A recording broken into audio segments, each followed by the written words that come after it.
In episode number 276, the final episode of the Reasons I'm Broke podcast for 2017, we cover the further Marvel cancellations on the line of books. We also have Mark Hamill's comments on Star Wars The Last Jedi. He clarifies what he said just a little bit. We also review Batman number 37 and our final comic book highlight of the year. All of this and much more on today's show.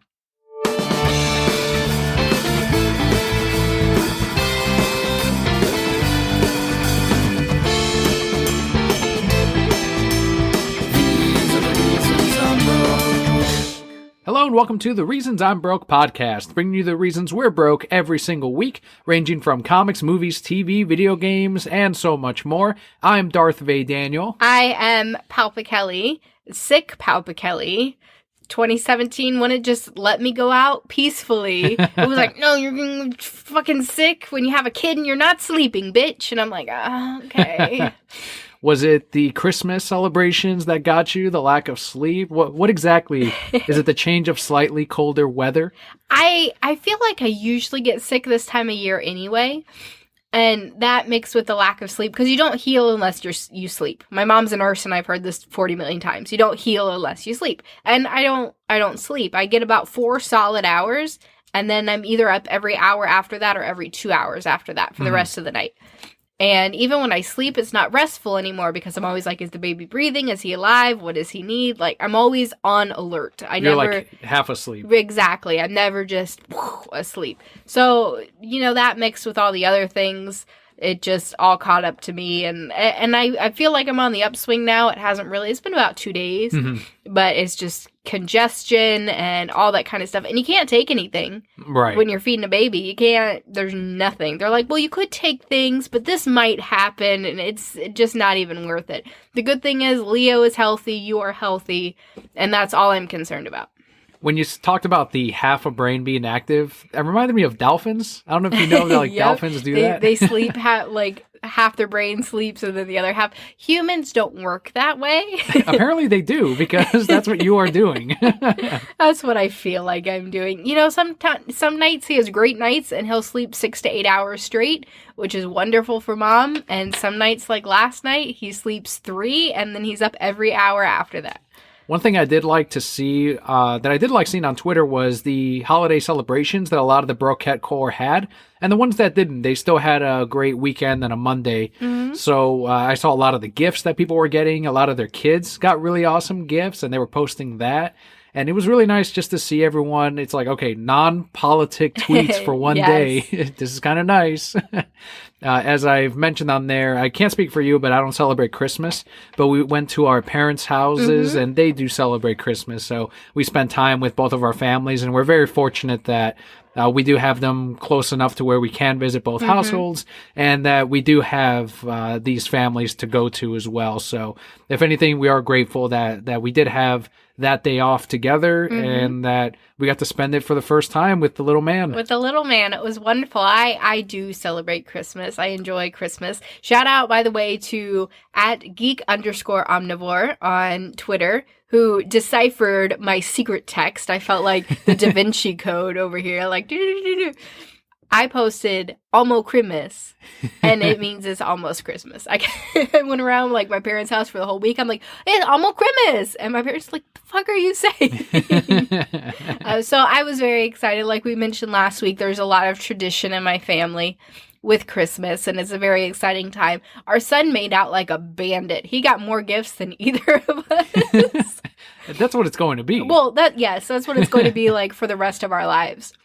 So he was great. He got some wonderful things. He got a bunch of clothes, which he needed, because my little 3-month-old child is already in 9-month clothes. I don't know. He's how, healthy. That's a healthy baby right there. He's a very healthy baby. He got a walker that's a Batmobile, which is so cool. And then a bunch of the DC board books, which I've been wanting since before we were even talking about having kids. I just wanted them for myself, because you teach your ABCs, and here's Martian Manhunter. He's bald. His green bald fucking head. I remember I first read that. I'm like, Jesus Christ. They're really going after the Martian Manhunter for having no hair.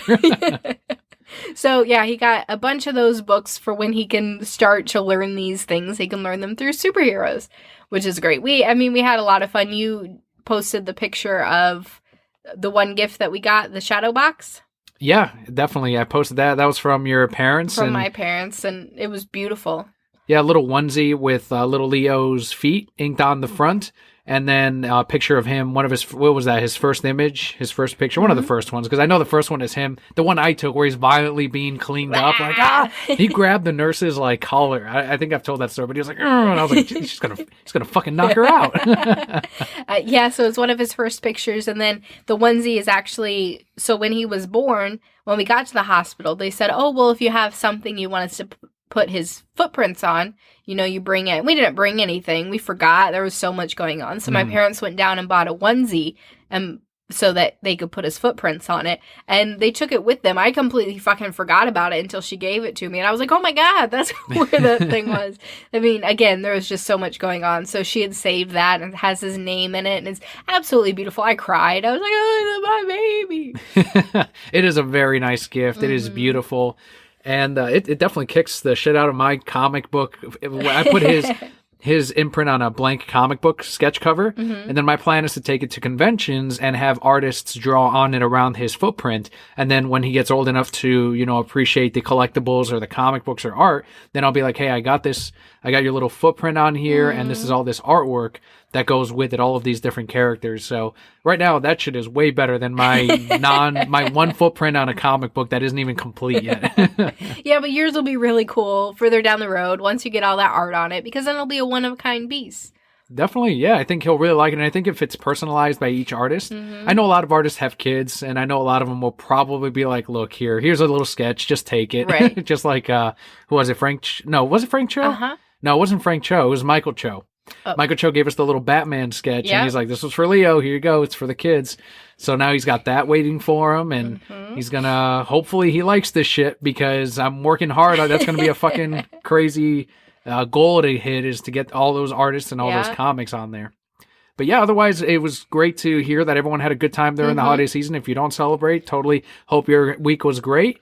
And if anything, we hope you enjoyed today's episode. If you are a new broquette, the way we format the show is we cover some news covering comics, movies, TV, video games, and more. We go into our Patreon shout-outs of the week, and then we finish off with a comic book highlight of the week. And I do want to note, before we jump into the news, we are recording this on Stan Lee's 95th birthday, and I still don't know why Kirby left to this day. Accelerator! Accelerators. by Blue Juice Comics. That's what he says, right? Accelerator. I can't breathe. Well, good for Stanley, and I don't know why Kirby left either. We saw that fucking documentary. It's like, you know why you fucking left, Stan. You just recorded this shit this year, and you're acting like you don't know. They tell us in the documentary, and they did that real skillfully, because they're like, and Kirby left because of all these reasons. And then they cut to Stanley. He's like, to this day, I'm gonna be honest with you. I'm like, come on, Stan. I don't know why. Just admit it. You know why. You already got billions of dollars, Stan. When he was trending on Twitter, people freaked out, and they're like, oh, it's his birthday. It's fine. Oh, because they thought he was dead? Yeah. Anytime there's a major celebrity name trending, people freak the fuck out. Who was the one recently? Jackie Chan. Yeah, that was the one. Yeah. Where your sister's like, oh man, Jackie Chan's dead. I'm like, the fuck? I'm on Google. I'm like, no, not Jackie. Not Jackie. We haven't even seen your latest movie yet, but not Jackie. No, man, Jackie's cool. So let's head into our news for the week.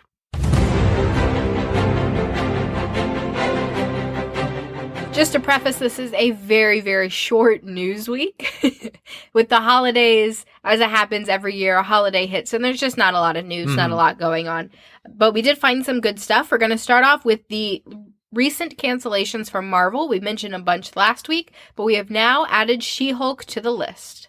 A quote here from writer Mariko Tamaki, who said, quote, "For those of you asking online, yes, it is true. Number 163 will be my final issue with She-Hulk. That said, these issues coming up are my favorite issues. We want to leave this series with Jen/She-Hulk ready for all the things she has ahead of her, and I think we've done that. Also, we're including some more Hulk smashing for kicks," end quote. I'm sad to see this comic go, but we haven't really been reading the last few, have we? We dropped it. We did end up dropping it. It wasn't as good as, I believe it was Charles Soule who was doing the one where she was strictly a lawyer and it was different. The artwork was awesome. And then this one came up and it was a little bit of a downer book. It was depressing, and I know why, because they had to deal with Bruce Banner's death in Civil War II. And yeah, it's a spoiler, but if you haven't read it, that's what fucking happens in Civil War II. That is literally it. Where the hell have you been? So it dealt with a lot of that, with her coming to terms with his death.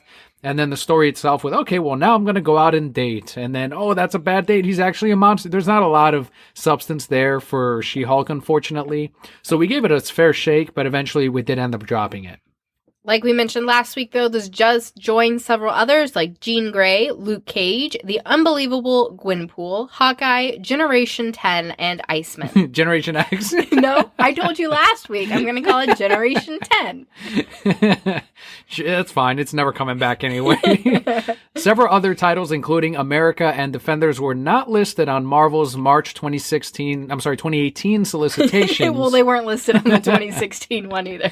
So people are suspecting that those are going to be the next to be announced as canceled. I don't even know what those are. Didn't even know it was a thing. America? Why? What is America about? America is a Puerto Rican superhero. I believe it's Puerto Rican. She's Hispanic. She's a Latina. And it's one of those books where they did get a Hispanic to write it, but Hispanics are like, no, fuck this book. Because every 5 minutes she's like, mi gente, and, mixing the Spanglish. And it's like, again, this isn't, it's just like Blue Beetle. It's like, Blue fuck, Beetle, this is why we don't buy these. So, ay, Dios mío. Exactly. Ay, Dios. God damn it. Whatever. It's funny to me too, because I'm like, who's writing this? Okay, so they got some guy to like, isn't this how we got a Hispanic? Don't worry, guys, it'll be fine. It's like, you're doing the same thing they were doing. That's just a ghostwriter. He just says that that's his name. It's actually C.B. Cebulski. Yeah. It's really some white guy like, this is what they sound like. He goes to Google. What do Spanish people say?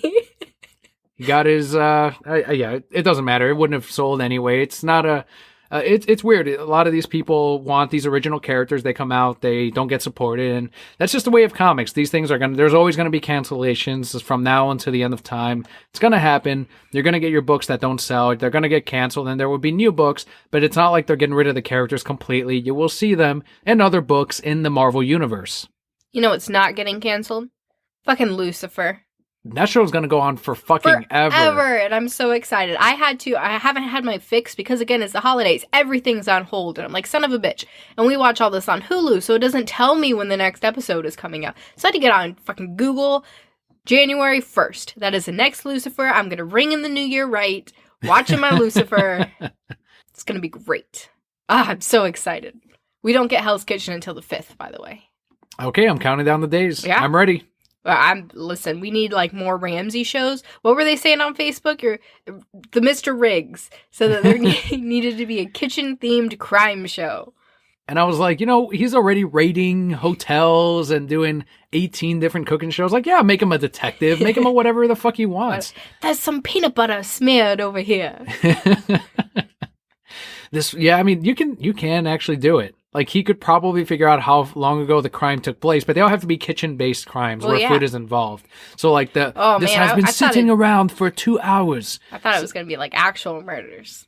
Well, yeah, like actual murders, but their food that they had prepared, and then they got murdered. Oh. So he's finding out how long this food's been sitting out. But then he also rates the food as well. Like, he was a shitty cook anyway. Good riddance. So he still tries it. Tries dead people's food. It doesn't swallow it. He's just trying it. And it's not like they died all over the food. It's merely hours old. They could have. See, I was thinking it was more like he saves people, so they're like, he's the one who killed him, and then they're like, no, look at his knife, it's not the same knife cuts as there's in this body. So you went more practical. Yeah, like what it should actually be. Not him trying dead people's food. Being like, it's fine, I wouldn't have liked the food anyway, he would have died of embarrassment. Some bullshit like that. Like, realistically, it would have been more like mine anyway. Oh, yeah. Because look at Hotel Hell. Like, he's reviewing these hotel shows, like, this wallpaper's dreadful. And then he'll go into the kitchen, and it's half an hour of the fucking kitchen. It's like, all right, this is what I paid to watch. Yeah, you're going to fucking talk about the hotel and everything else, but then you're going to spend most of the time in the restaurant, in the bar area. You're going to rate those. That's your thing. I figured out I can't watch anything that takes place in a kitchen. My parents were just watching a movie that it is about a chef, and she's like cooking things, and she's got champagne, and like I'm looking the whole time, and I'm like, no chef's apron is that fucking clean. Why isn't his hair pulled back? You had Moet Chardon in there, and now you have oh man, what's the really expensive champagne? Dom Perignon. And it just switched between scenes in the same spot. And I'm like, no. And then they have the Dom Perignon just sitting out. I'm like, that's a $400 bottle of champagne. What the fuck are you guys doing? What kind of fucking restaurant is this? I can't watch Ruined forever. And my parents are just looking at me like I'm stupid. I'm like, no, you don't understand. It's like me in movies. And you in movies. Both of us. Just can't let little things go. Nope. And speaking of movies. Ooh, I like guess that who transition. has the Mickey Mouse laser, fucking sniper laser on their fucking head right now? The Joker himself. Mark Hamill. He has come out in defense of The Last Jedi after fans have taken recent interviews from the actor into account where he said things like, quote, he's not my Luke Skywalker. I said to Ryan, Jedis don't give up. I mean, even if he had a problem, he would maybe take a year to try and regroup, but if he made a mistake, he would try and right that wrong. So right there, we had a fundamental difference. But it's not my story anymore. It's somebody else's story, and Ryan needed me to be a certain way to make the ending effective. End quote. The interview has since been taken down mysteriously. I don't know. And Hamill took to Twitter to quickly say, quote, I regret voicing my doubts and insecurities in public. Creative differences are a common element of any project, but usually remain private. All I wanted was to make a good movie. I got more than that. @Ryan Johnson made an all-time great one. #humbled Hamill, end quote. And you can read this on Twitter because he pinned it on his account. Of course he did. Hamill himself.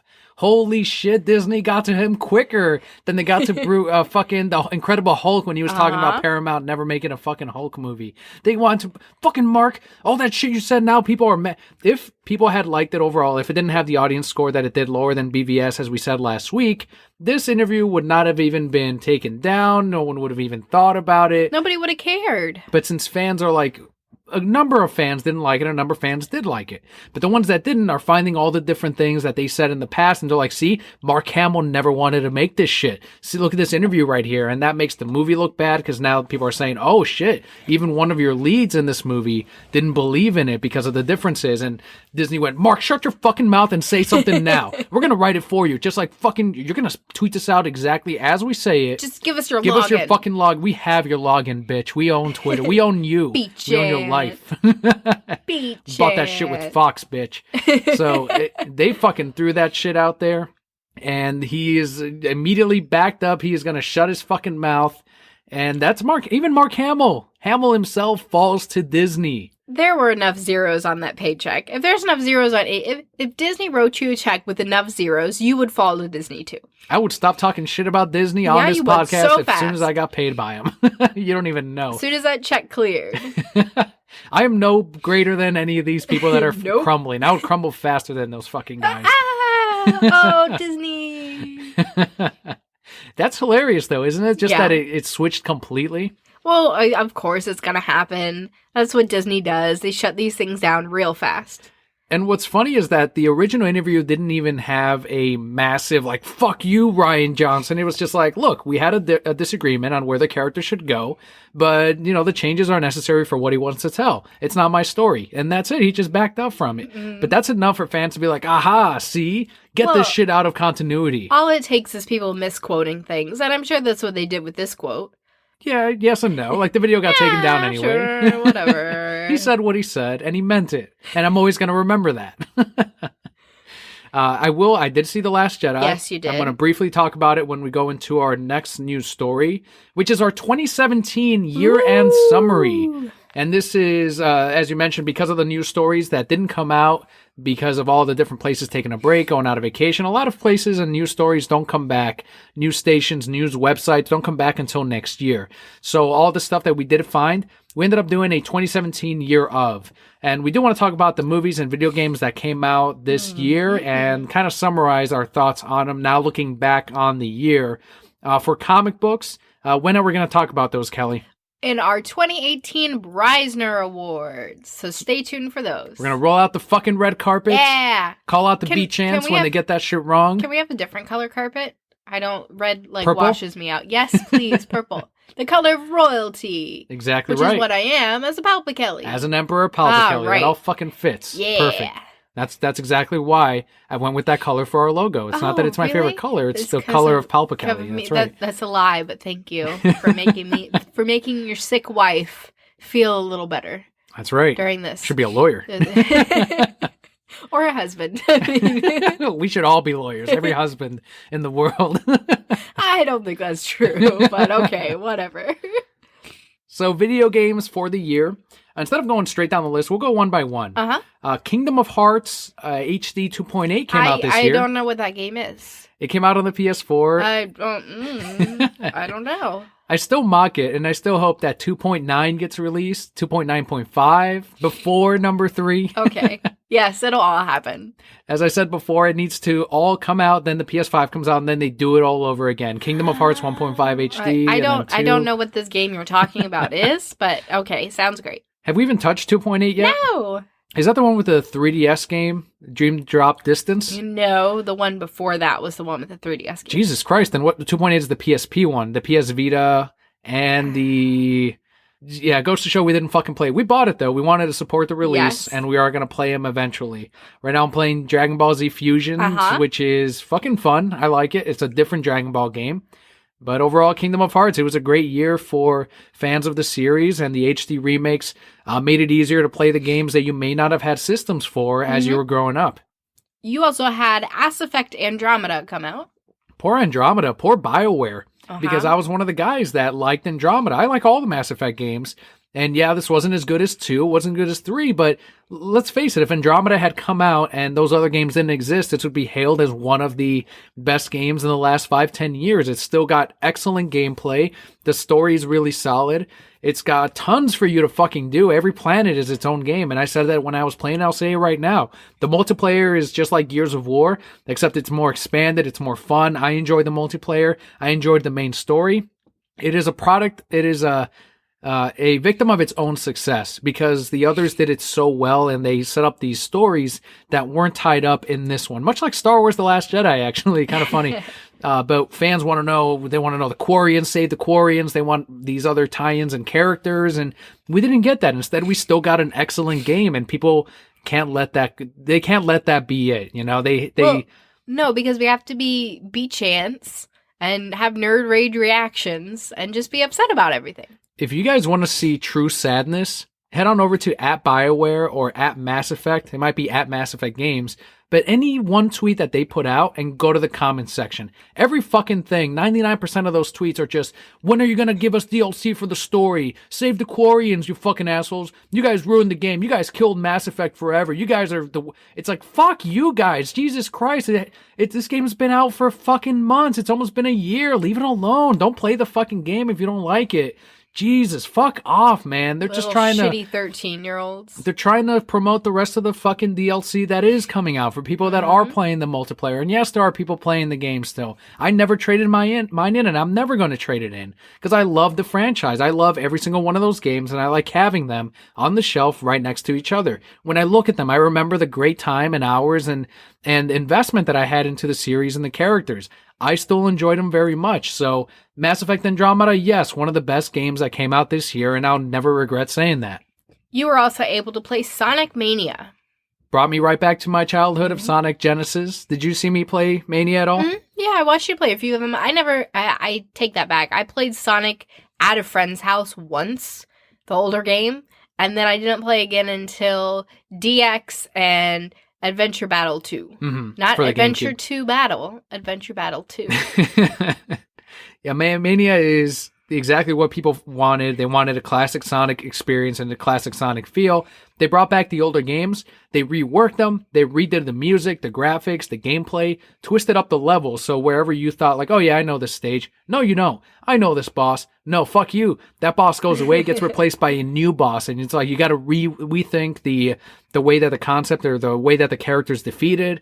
It is an amazing game. It is an amazing experience. Every Sonic fan should own Sonic Mania. Something that you have been waiting your whole life to play, and you finally got to.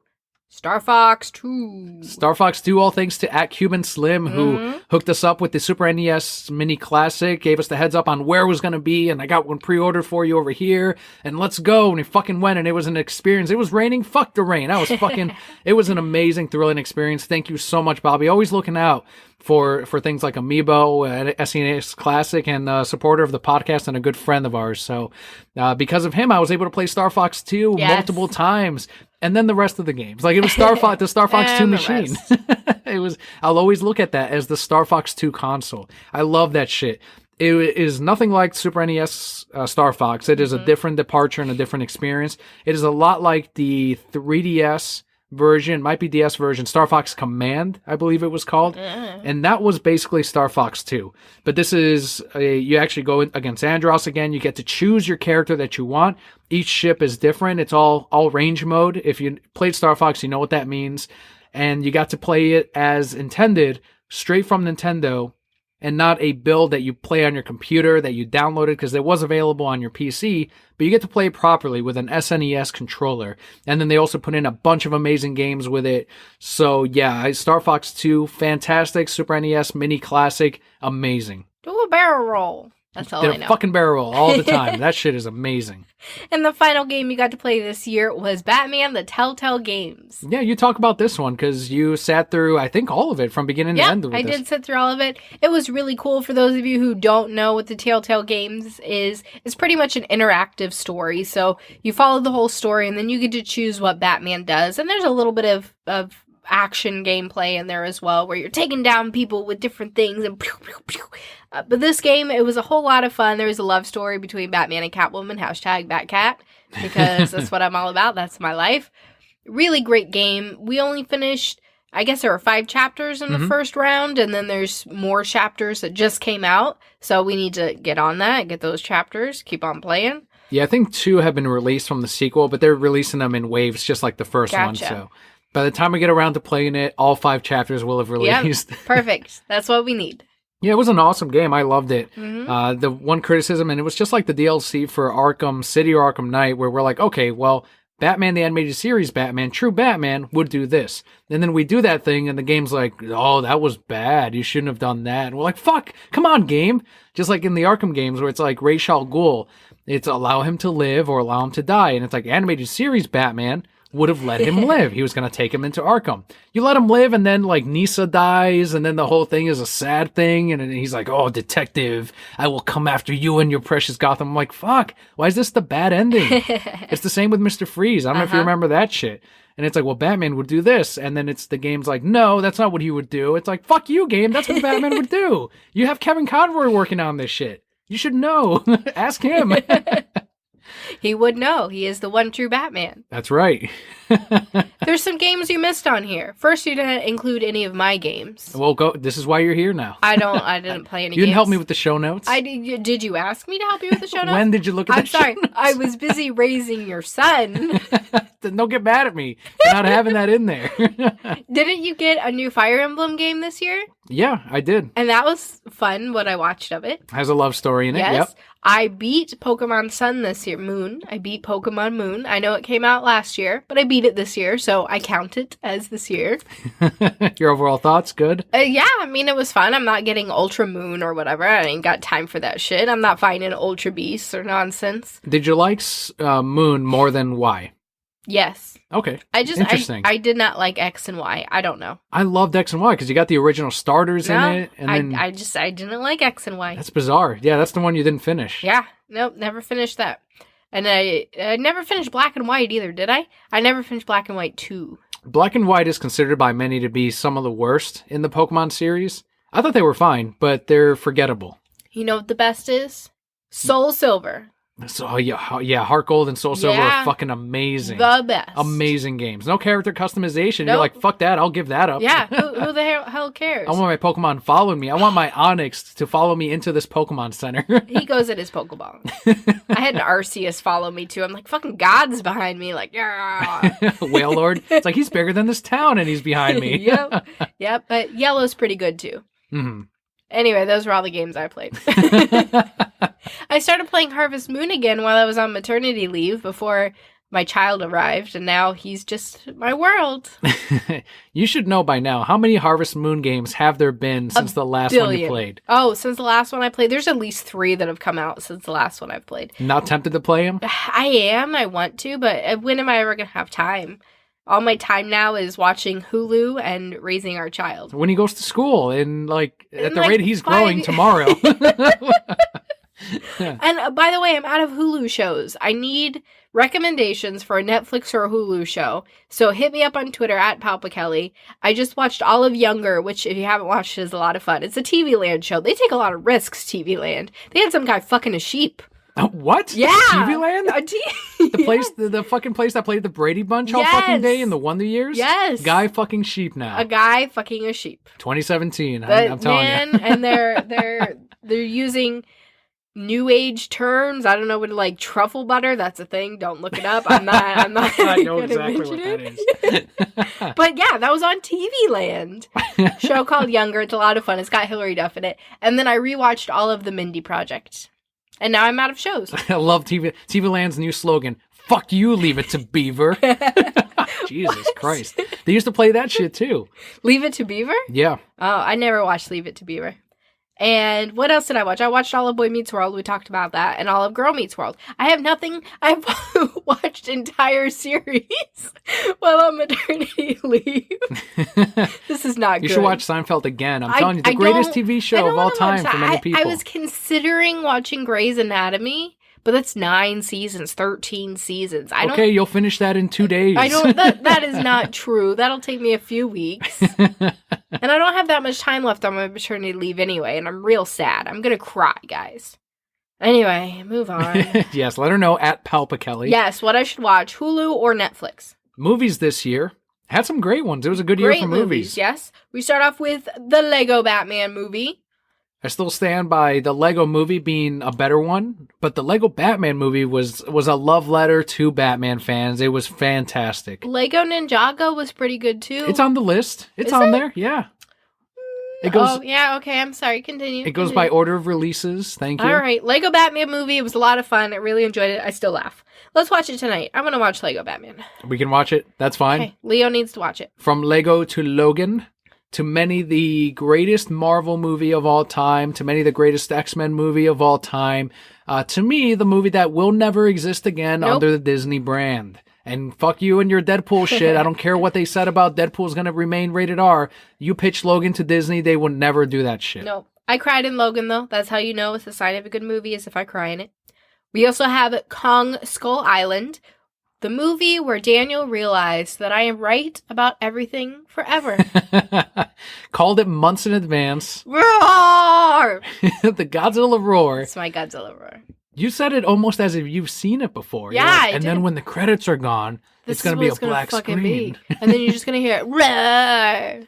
And then we're watching it, and it's the end credits scene. They're like, Mothra and King Monster Zero and Godzilla. Goong! Cut to zero, and then you hear, Rah! And I'm like, oh shit. And you pointed at me, and you're like, I fucking told you what's going to happen.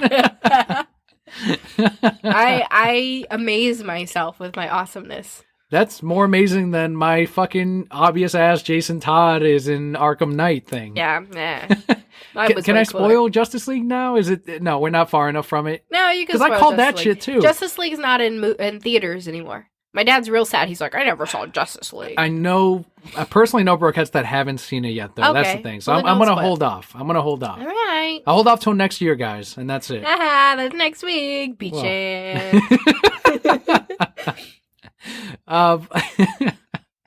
Also, the Wonder Woman. Wonder Woman came out. Oh, so good. Very good. To many of the greatest DCEU movies so far.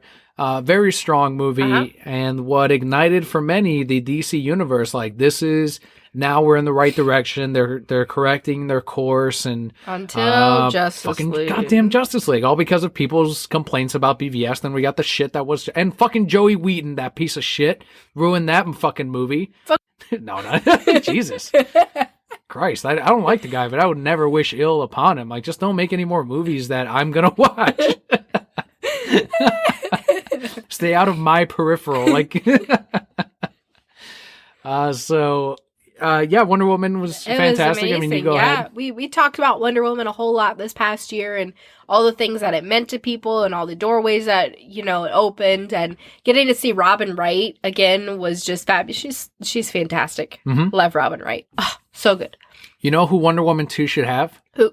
Who's the captain from Voyager? Captain Janeway. Put her in fucking Wonder Woman 2. Why? Because she's a strong female character in that show. She's like really old now. So you can't have old people in... Robin Wright was in Wonder Woman, which is probably as old as fucking Janeway. And did you see Robin Wright's body? It doesn't... Have you not watched House of Cards? Who says she has to be an Amazon? If I can ever be as skinny as Robin Wright ever in my life, I would be happy. Man, like, here I am, like, Kelly's really gonna like this. I'm gonna throw back to her favorite captain of all time. Now, we could pull a Supergirl, and you can put old Lois Lane in there. What was her name? Tori somebody? Spelling? Yeah, no. I don't remember. You put old Lois Lane in there. She was a Bond girl, yeah. Okay. And then you could put the old Wonder Woman in there. Just throw them all in there. That's what Supergirl did. Just throw them all in there. They did. Yeah, they sure did. And Lucifer has Superman from Smallville. There you go. And fun fact, I was right about that too. Boom! Also, the darkest movie this year, War for Planet of the Apes.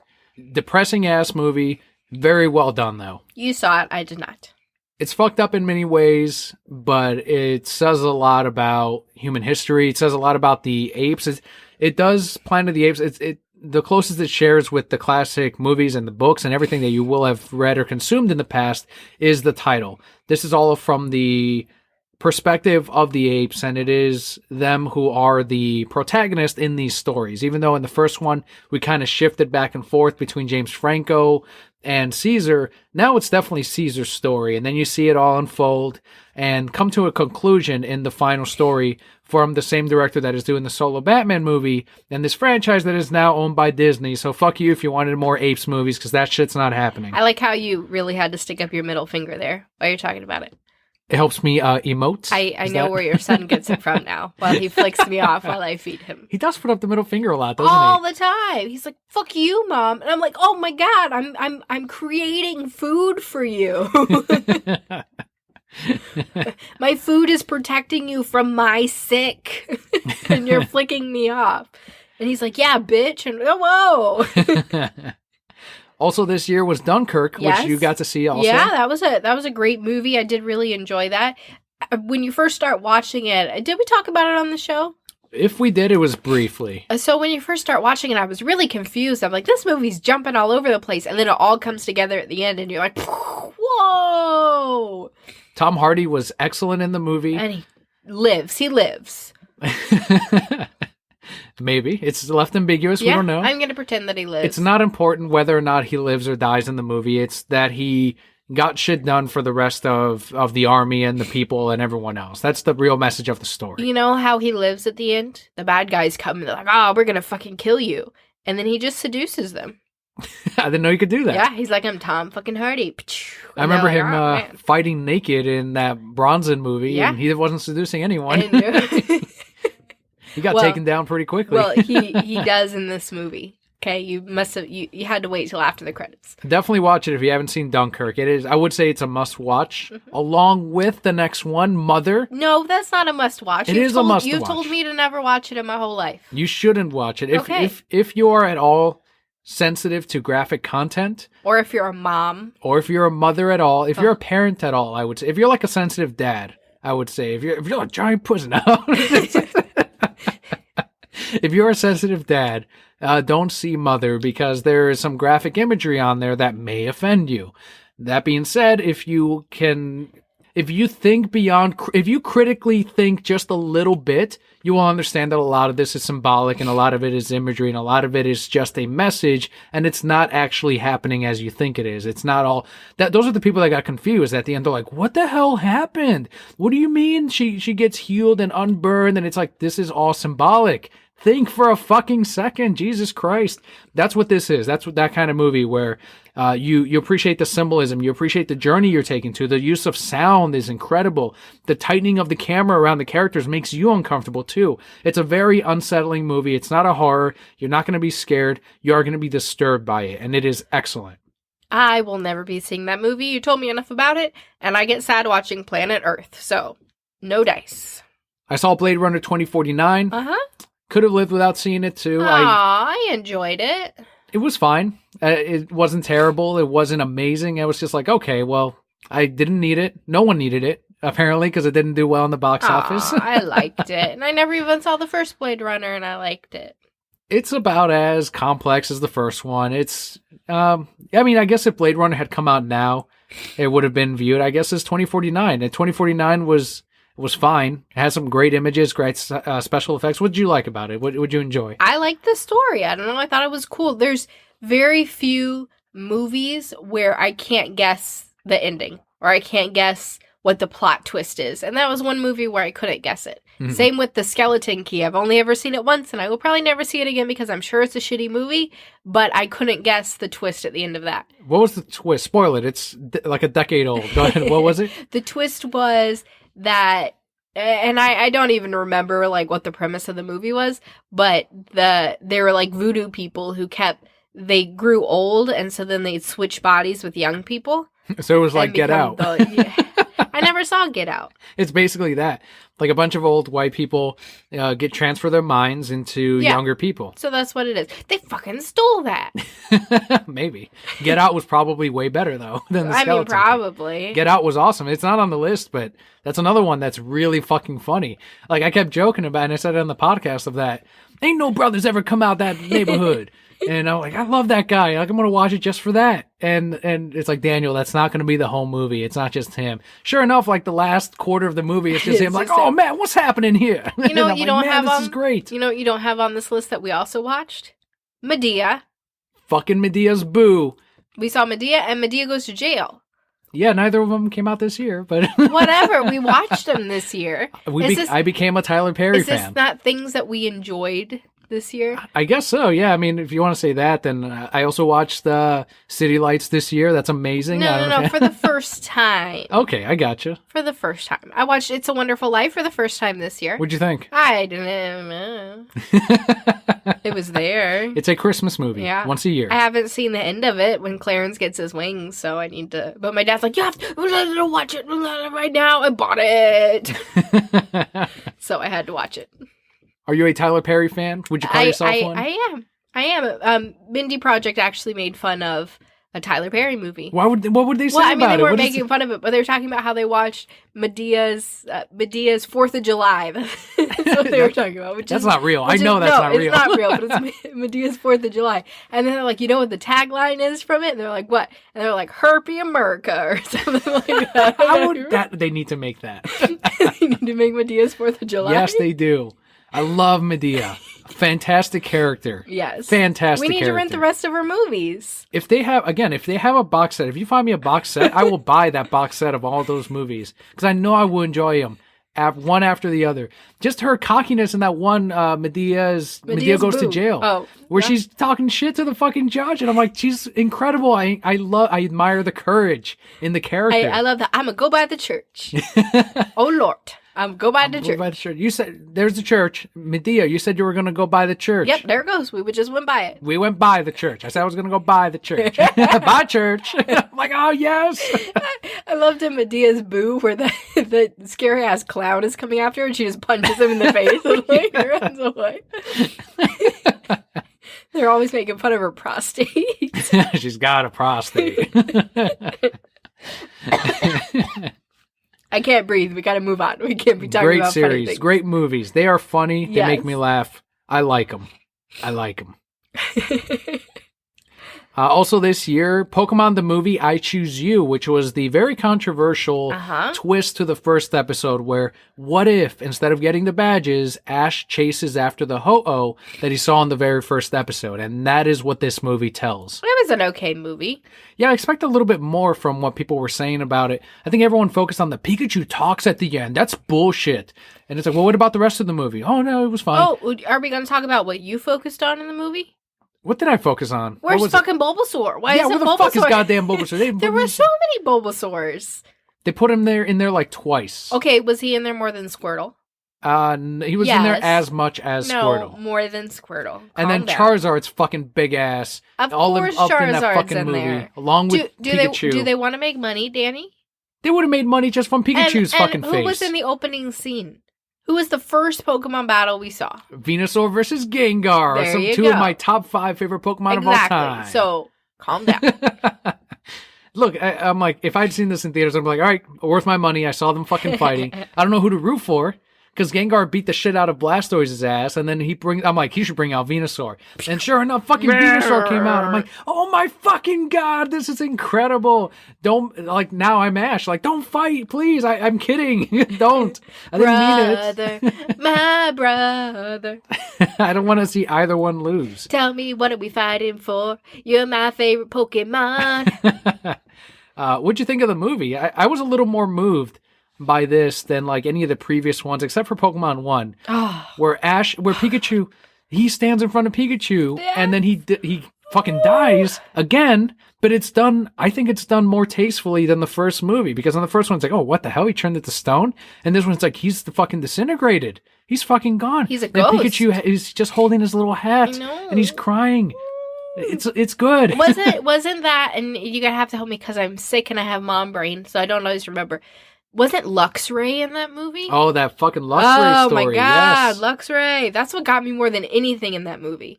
Like, I loved the Ash Pikachu things, and when Ash is protecting Pikachu, and I'm like, but we've seen that story before. But you know we haven't seen? Fucking Luxray, who froze to death with a smile on his face while he's protecting that baby. A little baby. The Luxray was essentially the dog of the family. The nanny, yeah. It took care of him, and it raised him, and he ran away from home, or he got lost from home, whatever it was. I think he ran away. And then he was freezing. He got lost, and he couldn't make his way back home. And then he was on the brink of dying, and his Luxray found him and laid down next to him and kept him warm. And it's like, all through the night. All through the night. I'm like, oh, you saved him. That's nice. And then it cuts to him the next day, and he's fucking dead. The Luxray is dead, frozen there. I'm like, Jesus Christ, Pokemon. I haven't seen a Pokemon die. I don't think I've ever seen a Pokemon die like that. I've never seen a Pokemon die in the movies or in the fucking anime. We've never heard of that happening. You're right. Like, we see the ghosts. We see the tower with the different graves. But this is when we're like, this is a dead Pokemon on the fucking ground. It's different than a Cubone's mask or something like that. Like, yeah, that's a fucking skeleton. But it's like, that's a frozen, dead-ass corpse. Well, and they made us fucking fall in love with the Luxray before this all happened. Mm-hmm. So, B-chance. That's how they get you. It's worth it. It's good. I like it. Again. A lot of good this year. Oh, shit. But now we get a lot of... Wait. We skipped the Lego Ninjago movie. Okay, we can go back to it. We need to, because you told me that it was coming later, so I stopped talking about it. Go for it. It was good. It was hilarious. It was very funny. It was a good surprise. It was. I didn't we were sold by the trailer, and we were never Ninjago fans. I know there was a TV show. There's obviously the whole brand of toys, and then we see the movie, and it's like, that fucking dad is hilarious as shit. He just shits on his kid all day. Who taught you how to throw? If I had a kid, I'd fucking teach him how to throw. It's like, that's his fucking kid. He's destroyed him so much. That movie was really more for the parents than it was the kids. Yes, absolutely. Definitely. A lot of fun. The awfulness that was Justice League, very briefly on it. I don't want to spend a lot of time on it, but you get what you asked for, and you fucking got what you asked for, so don't bitch. If you didn't like BVS, you better like Justice League. We also had Mama Coco. Pixar right back on it, after a couple of movies that weren't as strongly received, like Cars 3 and The Big Dinosaur, the Super Dinosaur, whatever the fuck. Dinosaur. I say that like I cared about it. I never even saw that fucking movie. I had no desire to. So Coco was awesome. Coco was great. A lot of people now are coming out like, The Book of Life was better, guys. The Book of Life was better. I fucking watched part of that movie. It was shit. That shit was shit. fuck your book of life. Star Wars The Last Jedi. Uh-huh. So finally I can talk about this. Such a divisive movie among fans, equally among the people around me and my circle of friends and the people that I interacted with. And, you know, the fact that I work at a comic shop, I heard a lot of people talking about the movie, although they did keep it spoiler free, which I did appreciate. It was split right down the fucking middle. Like, half the people really liked it, half the people really didn't like it. With my coworkers, exact same thing. Like, there was a strong dislike for The Last Jedi and a strong like for the movie. And I was like, this is fascinating to me. Like, the more I hear about this, the more I really want to see it. Because initially I'm like, yeah, I'll probably like it just the same as Force Awakens, whatever. I don't need to see it on opening weekend. And then the more people talk about it, and I'm like, what can be so different and new to the series that people are split on it completely? To have a lower audience score than Batman v Superman? What is going on here? There is a phenomenon, and it's not just the money that Disney's making. So I went and I saw it last night, and I gotta tell you, it was fine. It was fine. Jesus Christ. Holy shit, man. You guys need to relax. You know what really happened? I will give you a brief thing. It is a Star Wars movie.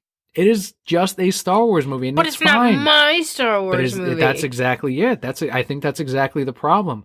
That a lot of people had built up these theories on who is Snoke and who are Rey's parents, and a lot of unanswered questions that JJ left not necessarily to be answered, but people assumed that it would be answered in the sequel, and they weren't. They weren't addressed in the sequel.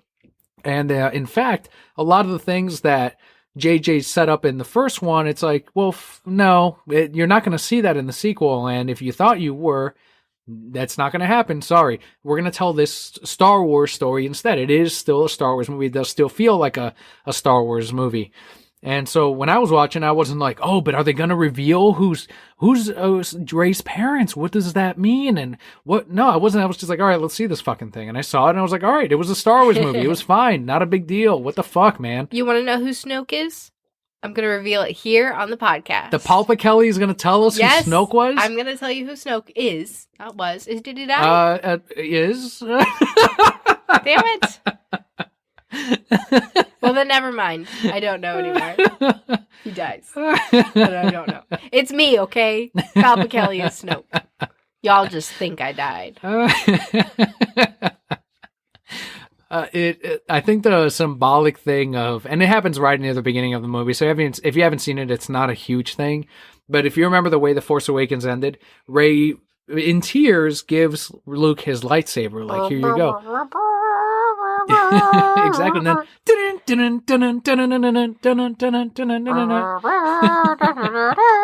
that's Star Trek, but whatever. The way the scene plays out in this is, hands him the lightsaber, he takes it and flicks it behind his shoulder and like walks off. So people were like, no, hold on a second. So all the fanboys were like, they felt mistreated or disrespected, almost as if they were saying, well, fuck you if you think. And that's what this whole movie's about. It's about letting go of the past, letting go of the older ways of the Jedi and the Sith, and this is a new generation, and this is a new story in the Star Wars universe, and it's fine, it's okay.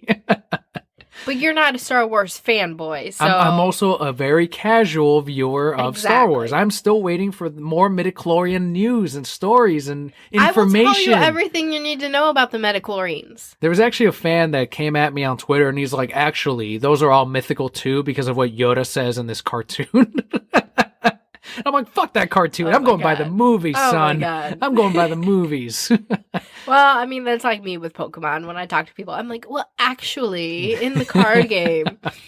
So that's what people were saying. It's that fanboy, like heavy fanboys or heavier fanboys where they're the ones that had these expectations in their minds. And because this was a simpler story, it fell apart to them in the end. Right. The shit about, and this is the one I was prepared for, it's like, this is a comedy. It feels like Guardians of the Galaxy. And I'm like, well, that's not Star Wars. So I can see why people are upset. I see the movie and I'm like, this has as many jokes as the other ones. Calm the fuck down. Jesus Christ. The Porg are nothing. Like, they're not like the new the new Jar Jar Binks or any of that shit. They're just a porg.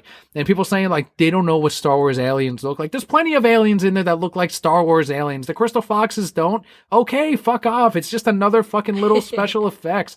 They're all just toys anyway that you're not going to buy. Right. They're all merchandise. I saw somebody on my Facebook, speaking of porg, and you will get it. I don't want to ruin it for anybody who hasn't seen it. But they were saying that there should be a cartoon that follows Chewbacca's porg.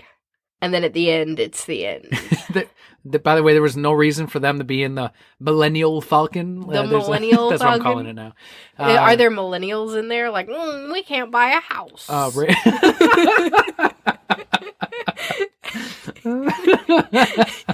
Can somebody make this, please? That's totally what we do. The Millennial Falcon.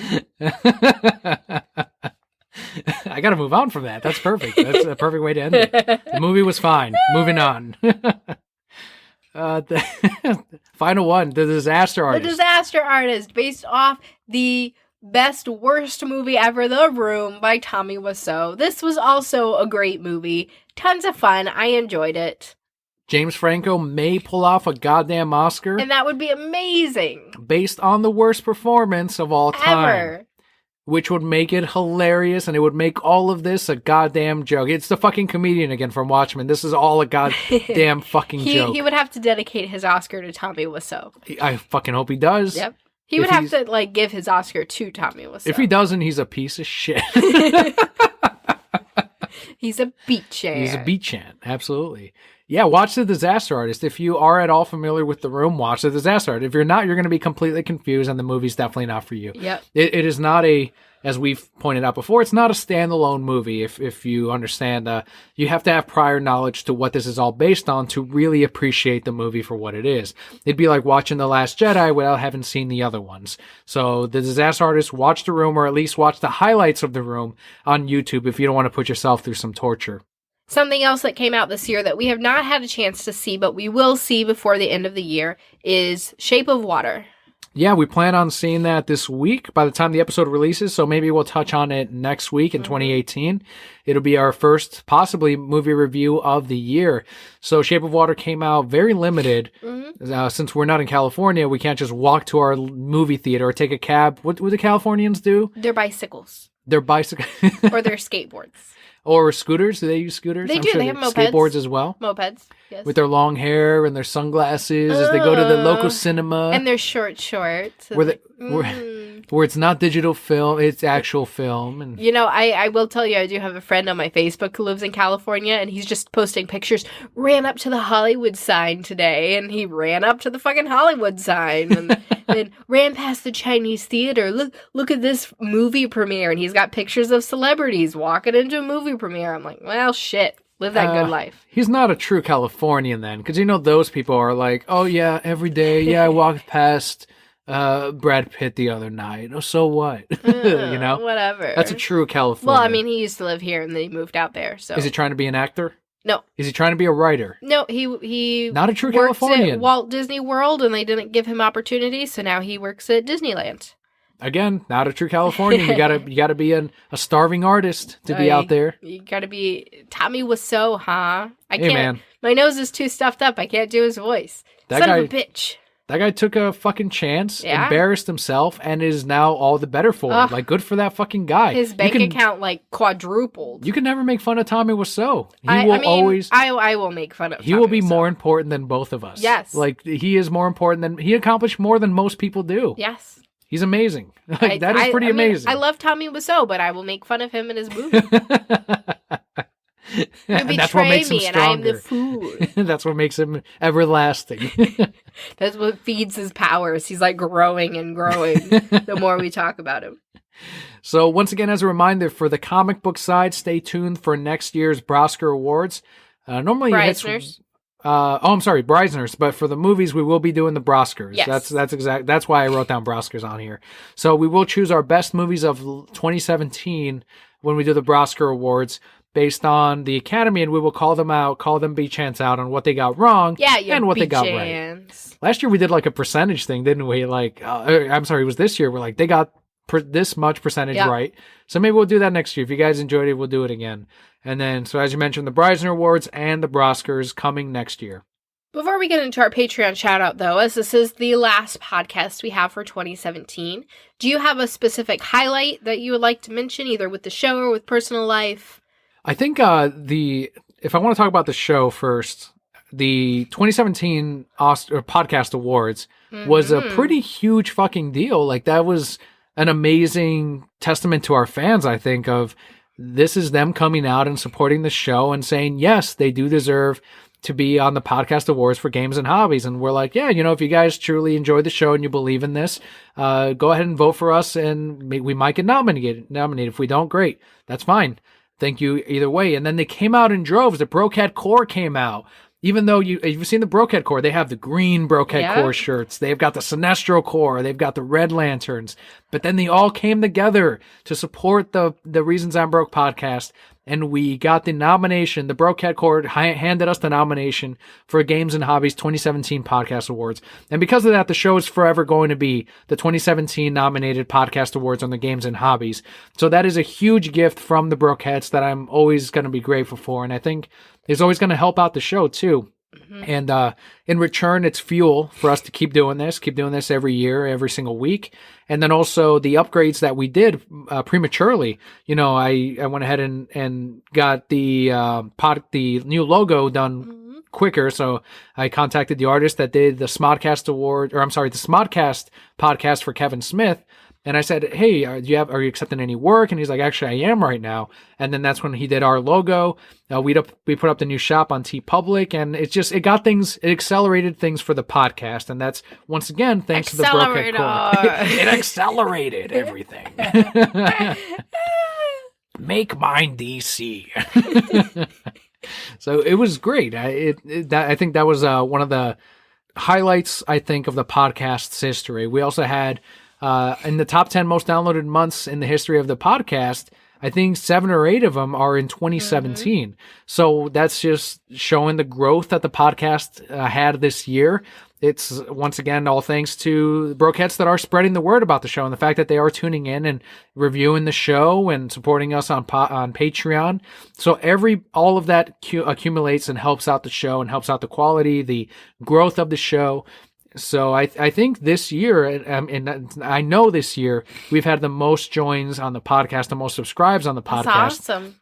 So it's been our biggest year in growth for the show. So it's all good things, I think, overall for the year. And it's just Kelli and I doing our best every week, just putting on a smile and researching shows and trying to put out something for all of you. Before I go into my personal stuff, what do you want to say about the show this year?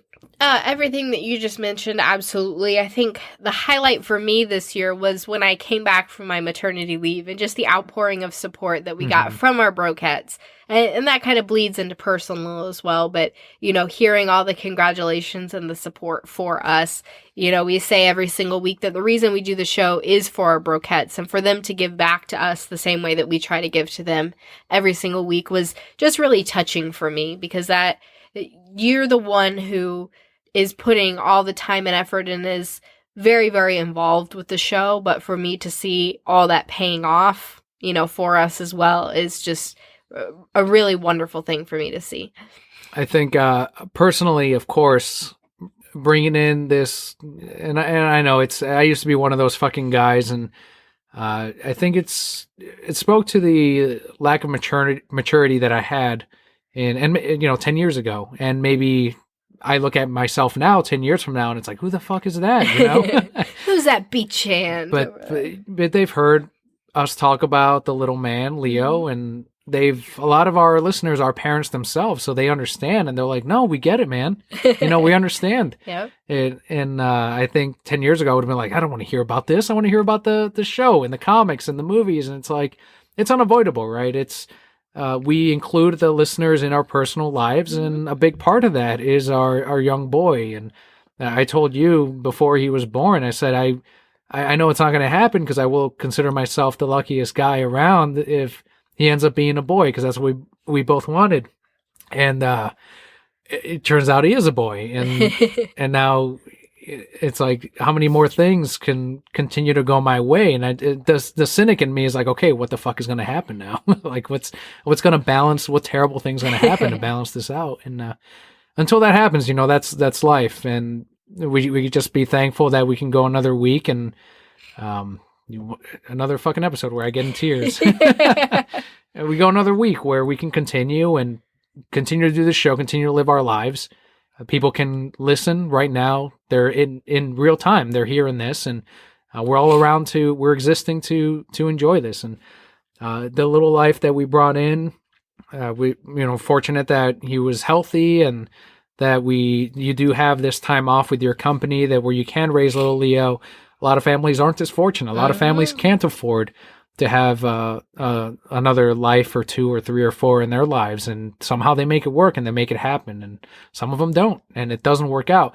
But the fact that we can do this, we do have the support not only from our listeners, from our parents, from our personal work, that we can make all of this happen at this moment right now, and hopefully we can just maintain it, as long as we can. No, that was definitely the highlight for me this year was growing that little boy. I think back to about this time last year where we finally said, okay, we're in a position where we can try and have a child. And you hear all these stories. Of course, I over-research all this baby stuff, over-research it like crazy, and all these people saying, oh, it takes a year or 2 or, et cetera, to get pregnant. And we were so, so fortunate that we didn't have any problems. It was, through the whole pregnancy, my blood pressure was high. That was it. And for Leo to be as healthy as he was and he's a big old chunkers, man, that boy eats. But he's a happy and he's a healthy baby, and we're just so fortunate to be in the position that we're in. And for me to be able to stay home, I will be going back to work next month, and holy fuck, am I going to cry for days when I'm not home with him anymore. But that's life, and I'm happy to have had 4 months off with him. That's great. Not a lot of people can say that. So exactly right. And to bring it back to our listeners out there is, a lot of them as well are as fortunate to either be able to carry out their own hobby. Some of them have to work 2-3 jobs, as at one point we did. We worked multiple jobs too. Yes. And it's good to know, as a good reminder to remember the positives that we do have, that the things that you can enjoy, even if it is just listening to a silly show every week, that many people can't. Many people can't, don't have the time, don't have the capability, don't have the internet even to be able to download a certain episode. Like, there's always the moment where you have to stop and just kind of count your blessings for what you have, or I hate that fucking term. Count your blessings. Count your lucky stars. I like that better. That's more romantic to me. Count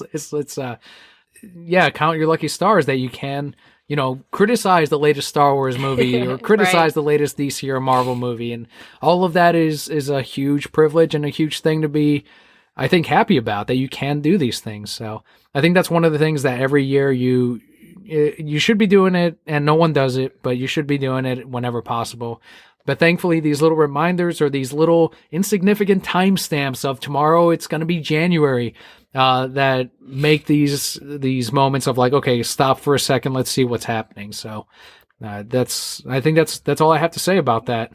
Before we wrap all this up, going back and talking about my pregnancy and maternity leave, I do want to thank all the Brokettes who filled in for me this year for those 7 weeks that I was out. That time was invaluable, just to be able to relax and rest and know that I didn't have to worry about anything, and the show was still going out, and that it was still the quality that we try to put forward every single week. So thank you guys so much for being willing to step in and fill in for me. And as always, I'm so happy to be back, even though I'm a sniffly, disgusting mess today.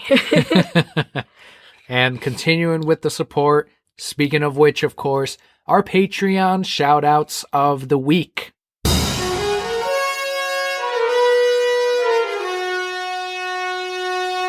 This week, they go out to Kyle, whose Twitter handle is @KyleInch, and Robin, whose Twitter handle is @RobinConcepts. For Kyle, he's the most recent Brokette to leave us an iTunes review. So we are up to 26 reviews on iTunes.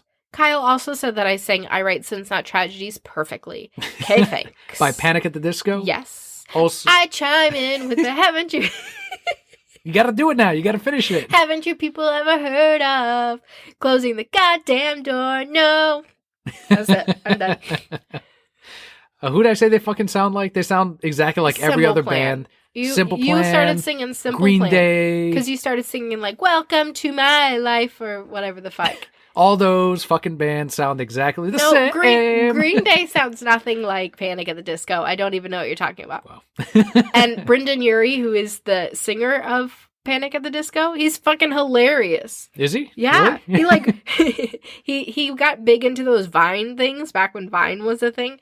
And he'd be like rapping, like rap about it's Tuesday, prove it. I don't know. Anyway, he's on fucking Red Boots on He's just Broadway a funny guy in real yeah. life. That's cool. Yeah. That's awesome. He's pretty cool. It's always good when they're multi-talented and not Yes. just like, oh shit, that's the only thing I got. I chime in with I'm sorry. Anyway, continue. So thanks again, Kyle, on Twitter at KyleInge. And thank you for the review. If you want to leave us a review, that would really help us out. Even if you don't use iTunes or Apple Podcasts to listen to the show, there is a link in the show notes for Apple Podcasts. If you click on that, it'll take you, all you need is a username through Apple, and you can leave us a review. You can do a star rating out of 5, or you can also leave us a review, which definitely helps New Brokeheads find us. Robin, as you mentioned on Twitter, at Robin Concepts. That's also his Instagram page, at Robin Concepts. He posted some amazing warm-up sketches of women in motion. Cool. Like, that's one of the things that a lot of artists have a hard time nailing. Robin's got it, fucking got it, and it's because he's doing warm-ups. And Where it's they because going? he's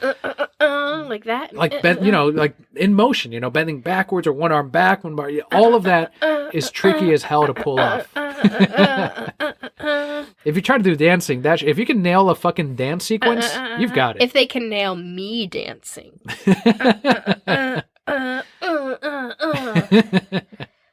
I'm laughing because I've seen her dance.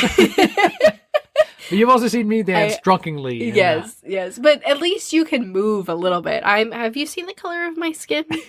You're a little bit stiffer, that's all. my people do Scottish Highland dancing. Irish That's very Highland stiff, dancing, yes. And I do very stiff dances, but I try to dance like you and go,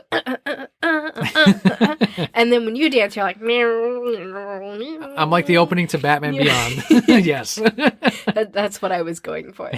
I'm sad I won't get to see your drunken dancing this year unless we go to a wedding. One of you brokeheads get married and invite us, please. Yes, there you go. And pay for our I will ticket. be the most drunk, as long as there's an open bar, I will be the drunk guy at the wedding that they will talk about for months to He'll try to seduce your aunt.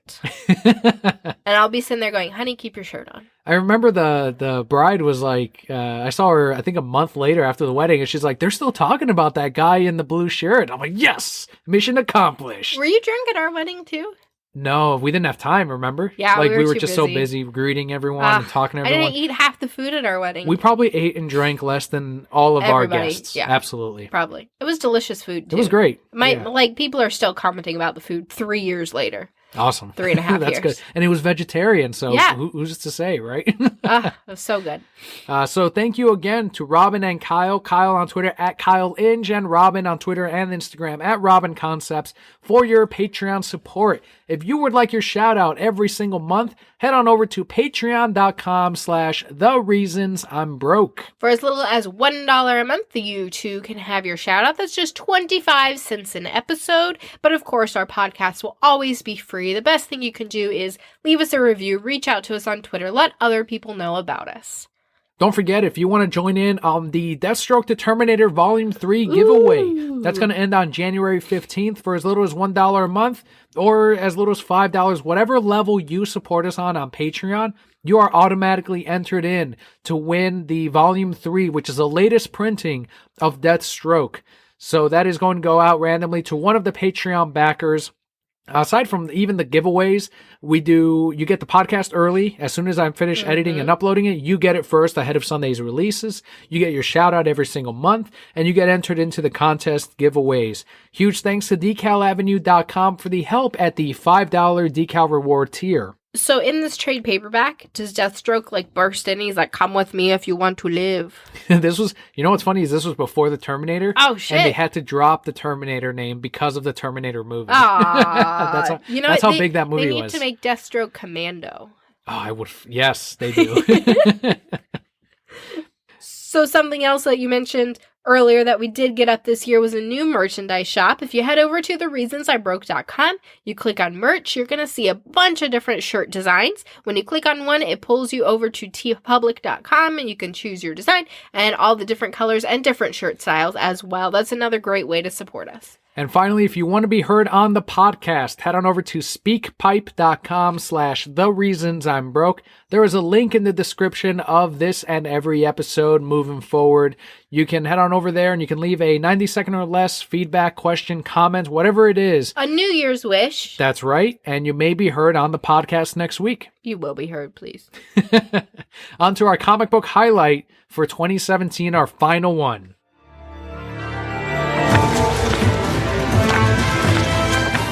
Our book this week is Batman number 37. This is Super Friends Part 2, written by Tom King, with art by Clay Mann and Seth Mann, and the colorist is Jordi Belair.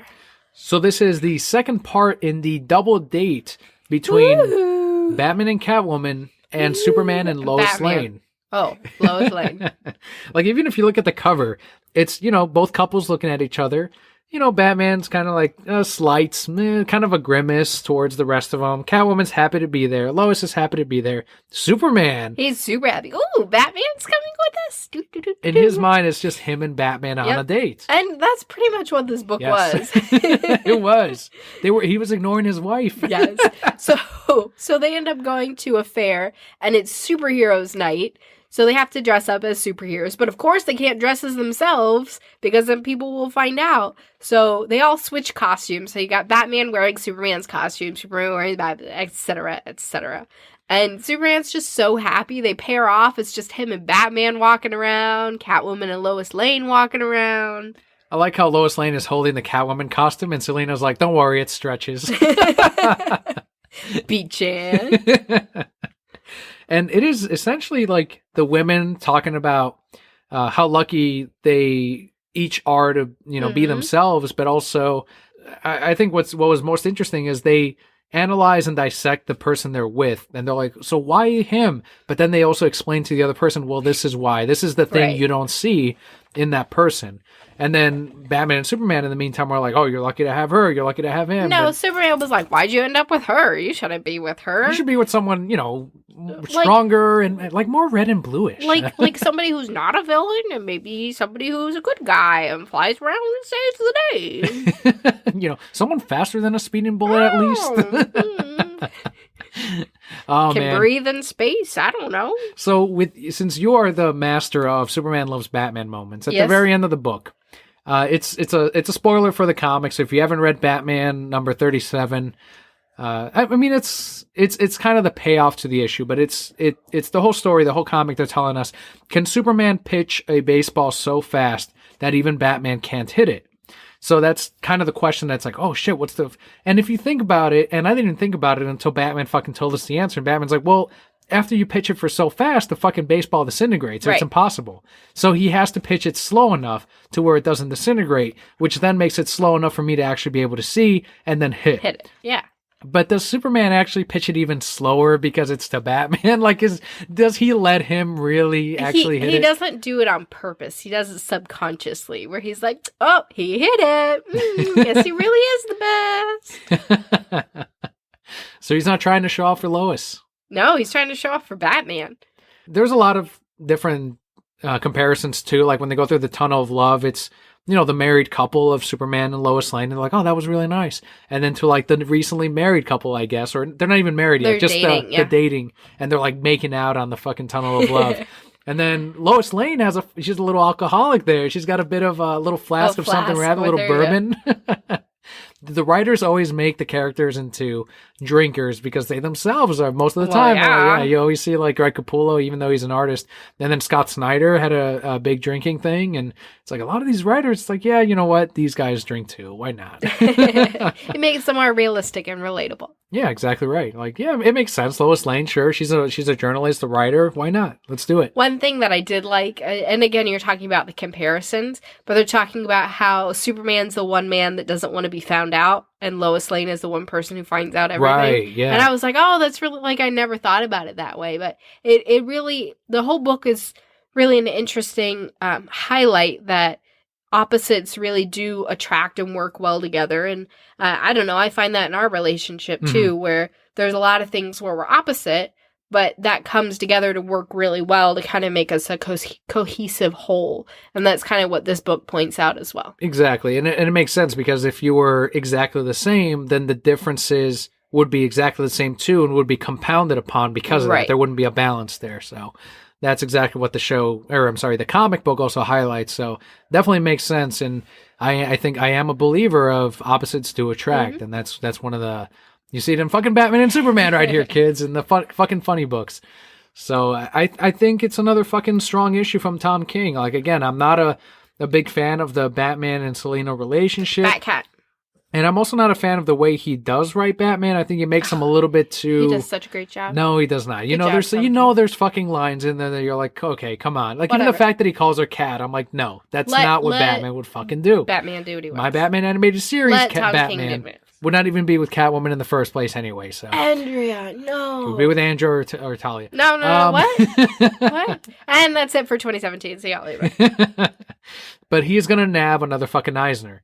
I think he's going to nab another Eisner this year. And a Breisner. More importantly, it'll be if he nabs the Breisner Award. That's yet to be seen. I don't know. He's nabbing my Breisner Award. Look at that! Fuck you, Saga. Immediately. I mean, both of them. Oh, ooh. I am Palpa Kelly. I can release double Breisner.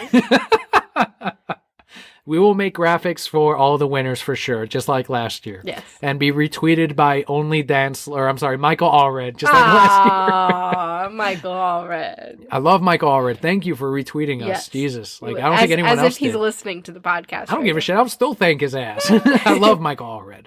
I love him.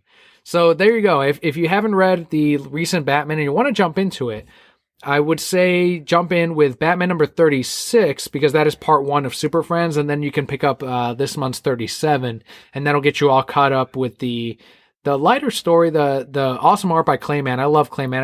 I tried to get a commission this year. I don't remember if it was C2E2. It was C2E2, but he wasn't at his table ever. I was like, God damn it. And then I think Clayman was actually the one he was so popular with his commissions that he actually held a raffle. So if you got your ticket pulled, then you can get a commission by Clayman, which is the fair way to do it, if you want to try to get one. But one day I do want to get a Clayman commission. So his artwork is incredible in this story. Course. And someone that I don't think gets enough recognition either in the world of comics. So excellent issue, and I think fantastic end off to goodbye 2017. Thank you guys so much for listening. Like we said, a smaller news week. We did have a lot to cover about 2017 though, and hopefully next podcast, next week, next year, we have a lot more. Once again, thank you all so much for tuning in, for making us as successful as we were this year, and we look forward to all the great things that are going to happen next year. Thank you so much for tuning in. I'm Daniel. And I'm Kelly. We'll see you next week.